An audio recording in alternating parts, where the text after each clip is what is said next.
Tara G mga kasapi G, samahan nyo kami ngayon na pumunta sa Mauban, Quezon. Bale, nagkita-kita kami sa Robinsons Antipolo ng 5 AM at kasama ko ang aking Junakis, ang taga-alaga niya, si Dadang, ako, si Kuya at si Nanay na nasa unahan. Bale, ito na yung bawi ko kasi nung birthday ng kuya ko nung March 29 ay hindi ako nakasama sa kanila. Kaya naman ngayong Holy Week ay sasama na ako sa kanila at mag-e-enjoy.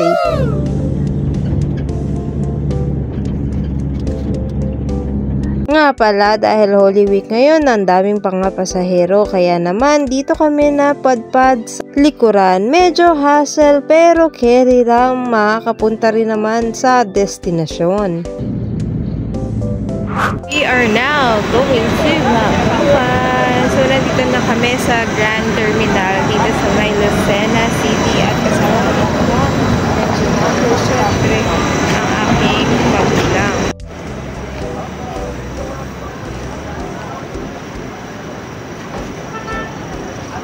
So, after ilang oras ay nakapunta kami sa Grand Terminal. Tapos, another van na naman, isang oras, ang biyahe, papunta naman sa Mauban. Buti na lang nakakuha kami ng magandang pwesto. Nandito kami ngayon sa likod ng driver.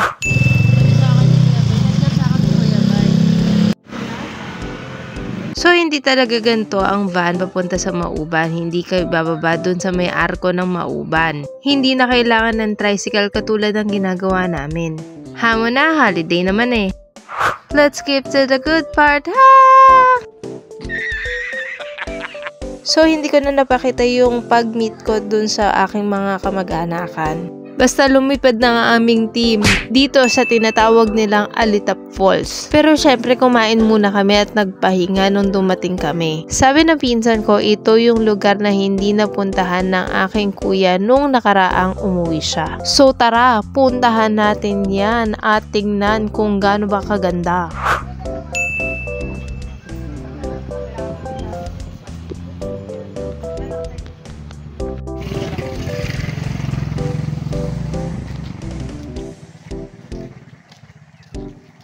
Bale, ang pagpunta dito ay syempre sasakay ka ng tricycle tulad ng nakita nyo kanina. Siguro mga 30 minutes yun. After mo bumaba ay maglalakad ka pa ng 15 minutes. Don't worry kasi sementado naman yung lalakaran mo. Wow, ang sweet naman na magtita! Hindi pala sementado ang lalakaran dahil may mga bato-bato rin para makapunta ka dito sa tanawin na ito. By the way, kasama ko pala ang aking pinsan, si Ate Tina. Ayan siya. Si Ate Novi, si Dadang at ang aking tito. Oh, yes. Tulad naman ng ibang falls, ang tubig dito ay apakalamig. Kahit naman maraming nagiinuman dito ay hindi ka-polluted yung lugar. So, ayun na nga, ang daming tao, no? Kasi nga, Holy Week. So, hindi ko na napakita yung buong kaganapan sa Alitap Falls. Skip na agad-agad dito sa bahay. So, ngayon ay nakikita nyo ang aking lola, ang nanay ng aking tatay. Siya pala ay isang Maubani na 94 years old. So, nakakatawang isipin na natatandaan niya pa ako despite the fact na hindi kami masyadong nagkikita. So, ito, nagkukwentuhan lang kami, nagka-catch up kami kasi syempre ang tagal nga naming hindi nagkita at miss na miss namin ng bawat isa. Sabi pa nga nila na malabo na raw ang tingin ng aking lola. Kaya hirap na raw siyang makakita sa mga bagay-bagay. Pero in fairness, ang talas talaga ng memorya ng lola kong ito. Biruin nyo, sa isang tawag pa lang, alam niya na at kilala niya na kung sino ako. Ito ng aming pagpunta dito sa Mauban, Quezon. At ngayon ay titignan daw namin ang... Wow! Gusto niya raw makita ang dagat. Mommy, it's a tugboat. Sa? It's a tugboat. Ayun anak ko, mas maano ba doon? No? Doon tayo. There's a tugboat. Tugboat? Saan? Ah, oh yan pala yung tugboat.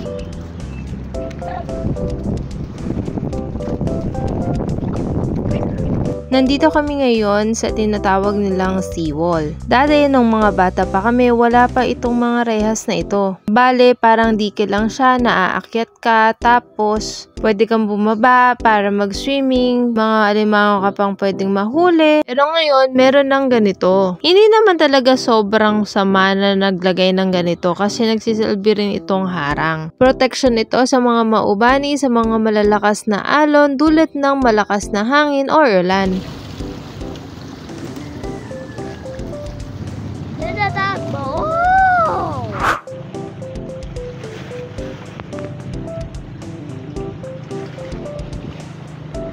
Bumaba siya dito. Galing kami doon. Dito siya ngayon. Uy, ingat.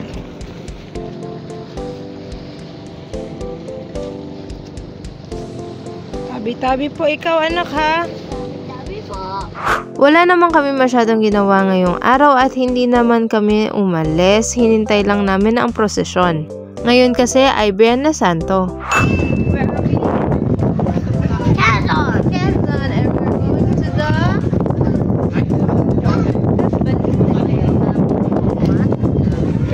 Cagbalite.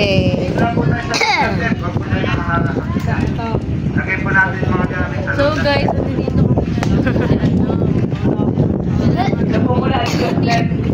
Nang? ang goal ni Kuya Bay sa amin. Ano? Ang goal sa amin ni Kuya Bay Ay, maitim. Oh. Kailangan umuwi kayo ng maitim. So, for reference, ito ang mga itsura. Ito yung mga itsura. Pag hindi umitim, talo sa pustahan. Hi guys! So, today ay nandito kami sa nasa Port of Mauba dahil po kami ay mapunta na Cagbalite. So, ito, ganito pala siya. So, this is my first time actually na dito sa port na to kasi yung first na punta ko ay walang ganito. Parang sumakay lang kami sa bangka. Tapos wala namang kaya na ganito.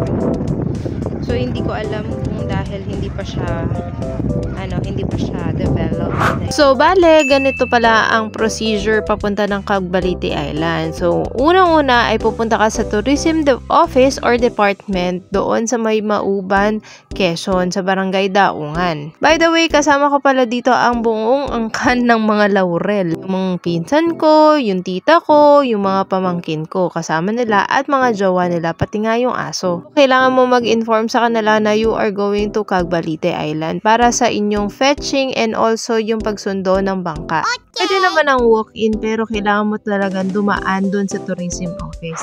So after siguro mga 45 minutes or 1 hour na travel sa bangka ay makakapunta ka na dito sa Cagbalite Island. Yung bangka pala namin for reference ay good for, if I'm not mistaken, parang max ay 20 persons. So ito pala yung mga pamangkin ko, si Iya, si Mimi at si Jessica. So, safe naman itong bangka na to kasi meron silang life vest. So, ayan yung anak ko. Excited na siyang bumaba at maligo sa beach. Alam nyo guys, nakakaawa nga yung anak ko dyan kasi masama na raw yung pakiramdam niya. Pero para sa dagat talaga ay susugod at susugod siya. So, anyway, ito ang nanay ko. Siya muna ang mauunang bumaba.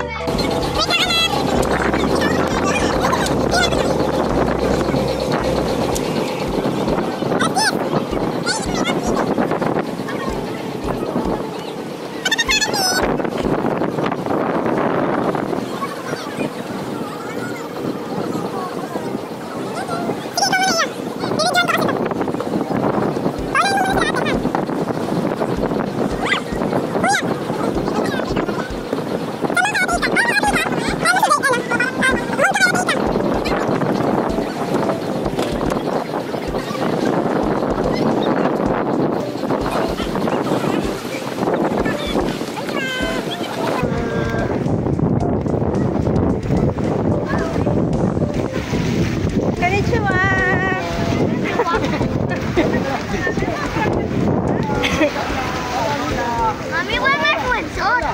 Nandun pa sa ano, okay. You like na?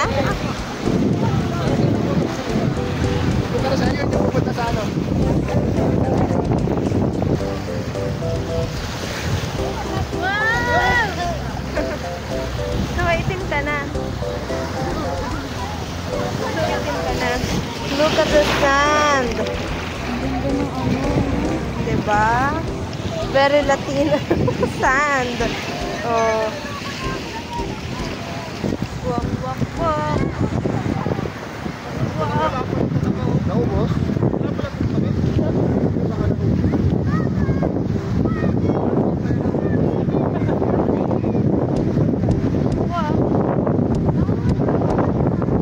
Mamaya na mag-settle muna tayo. Ay, look at that to. Doña Choleng Island Resort, Cagbalite Island, the Boracay of the Pacific. Yes, this is the Boracay of the Pacific. Ayan, wow, lumalabas si Crisanto. Ano ba yan? Dito pala kami magsistay sa Doña Choleng Island Resort. So guys, kanina nandito kami na mga 9 o'clock. Tapos sabi sa Doña Choleng, 2 PM pa rin kami check-in. So nandito muna kami sa beachfront. Hindi mainit, in fairness. Ayan, kasi may mga lilim at saka mahangin siya. Tapos, ang sarap. Nakatulog naman ako in fairness. So, ayan, may mga padating mga turista. Ayan, mga padating pa lang sila kasi 12 o'clock pa lang ngayon. And then, ganito yung sun niya. Hindi na niya nga. So, nandun sila kuya.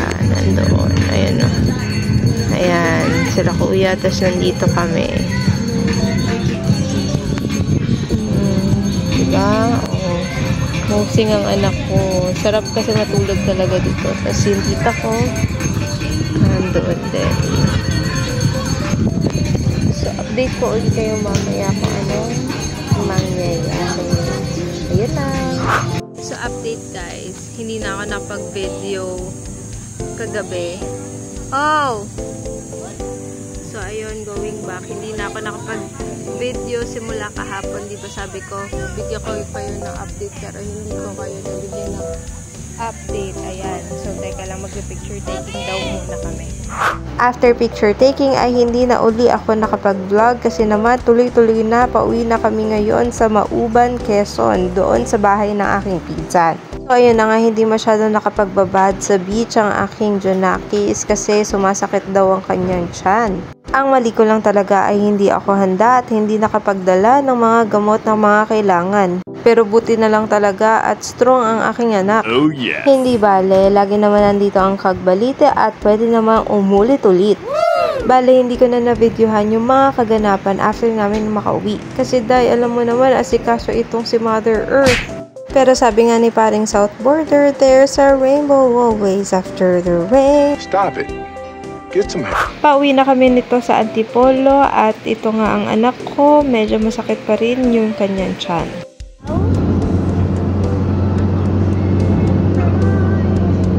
At dyan na nga po nagtatapos ang aking vlog. Yun lang, tapos na diyan. Bye!